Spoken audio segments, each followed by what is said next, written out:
छोड्दैन तिमीले तिमी चाहिँ उभिएर तिमी न छोड्दैन उसले आर्सीले तिमीले के उसले आर्सीले भन्दैछु के तिमी चाहिँ धेरै चोर गर्छौ चोर भएको तिमी उसले हान्छ नि त नि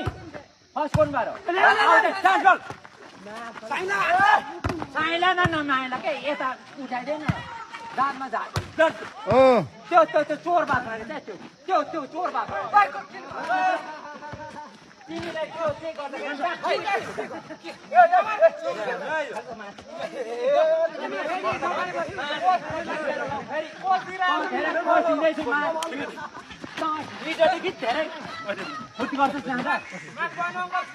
म कोच होइन तिमीहरू भन्दा त म खेल्छु सधैँ म त आलु छिटाएर गर्छु साथी तिमीहरू हिजो पनि फेरि भन्यो अग्लो फ्याँक्दे यसलाई चाहिँ अग्लो फ्याँक्दैन भन्दैछु उसलाई चाहिँ धेरै अग्लो फ्याँक्दैन भन्दैछु मैले